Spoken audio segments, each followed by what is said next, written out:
Hello दोस्तों, स्वागत है आप सभी का हमारे यूट्यूब चैनल में। बिहार स्पेशल की सीरीज़ में आगे बढ़ेंगे और हम देखेंगे बिहार की झीलों के बारे में।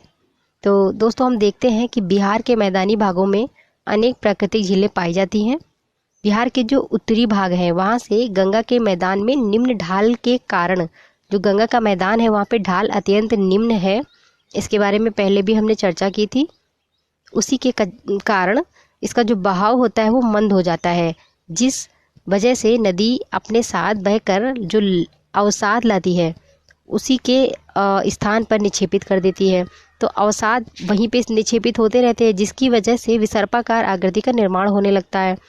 अब विसर्पाकार जो आकृति होती है एवं नदियों के मार्ग जो परिवर्तन होते हैं उन्हीं की वजह से जैसे गंगा, बूढ़ी गंडक, कोसी, महानंदा आदि के द्वारा, तो इनसे क्या होता है कि गोखुर झील का निर्माण होता है।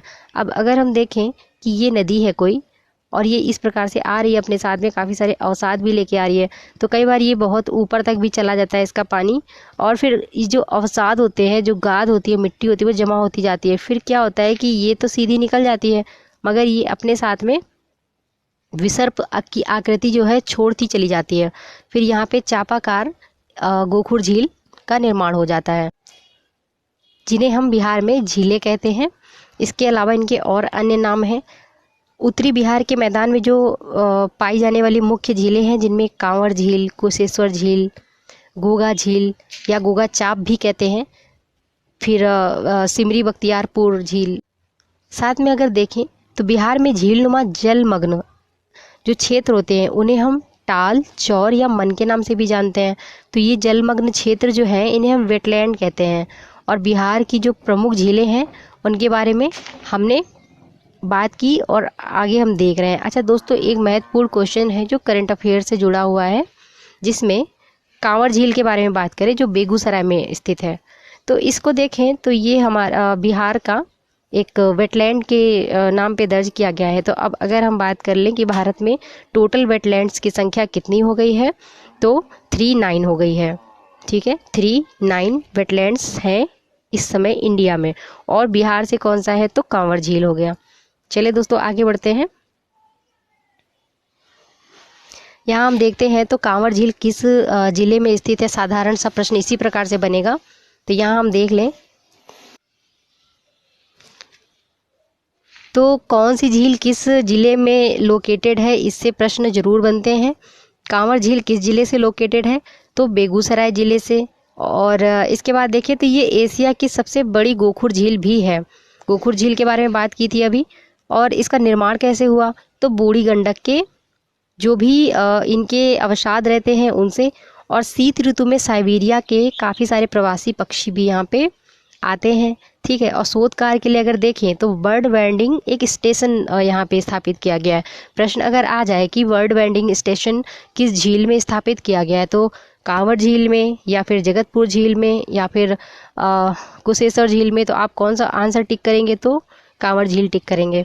इसी प्रकार से आगे बढ़ते हैं। तो अगर हम देखें सिमरी झील के बारे में, ये कहाँ पे लोकेटेड है, तो ये बख्तियारपुर प्रखंड में स्थित है। देखें कि निर्माण कैसे हुआ, तो सरदिया, जमुनिया, कुमेबी तथा गोबरा, ये झीलें हैं, इनके मिलने से इसका निर्माण हुआ है। और अगर देखें कि इसकी आकृति कैसी है, तो घोड़े के नाल की तरह। ठीक है, नेक्स्ट अगर हम देखें जगतपुर झील के बारे में, कहाँ पे लोकेटेड है, यहाँ पे हम देखें तो भागलपुर जिले में स्थित है ये झील। और इसका जो साइज और ये क्षेत्रफल दे रखा है इसी में, और गर्मी में इसका 50 हेक्टेयर तक पर्यटन के रूप में भी विकसित किया जा रहा है। इसके बाद में अगर हम देखें गोगाबिल झील के बारे में, ठीक है, तो कटिहार जिले में ये स्थित है, मनिहारी में। ठीक है, और इसके बाद में देखें तो इसे जल मानसूनी वर्षा से भी मिल जाता है, साथ में महानंदा नदी से भी इसको जल मिल जाता है। इसे गोगा चाप या गोगा झील भी कहते हैं। ठीक है, घोगा है। इसके बाद अगर हम अगला क्वेश्चन देखें, सिमरी बख्तियारपुर झील, जिसके बारे में हमने चर्चा कर ली है, जो बिहार के सहरसा जिले में स्थित है। और इसका निर्माण कई छोटी छोटी झीलों के मिलने से हुआ है। ठीक है, इसके बारे में हमने अभी शुरुआत में बात भी की थी। जमुनिया, सरदिया, कुमेबी, गोबरा आदि झीलें। अब अगर हम देखें अगला कि घोघा झील, जो घोघा झील के बारे में भी बात की है, रिपीट कर लीजिए आप लोग, कटिहार जिले के मनिहारी क्षेत्र में स्थित है।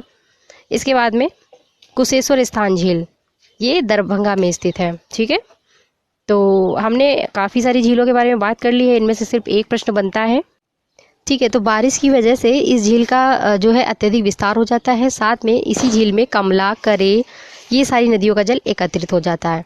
यह झील मछली उत्पादन के लिए भी बहुत महत्वपूर्ण केंद्र है। ठीक है, अब दोस्तों अगर कुशेश्वर स्थान झील से प्रश्न बने कि इसको पक्षी अभ्यारण्य कब घोषित किया गया था, तो इसे पक्षी अभ्यारण्य 1972 में घोषित किया गया था।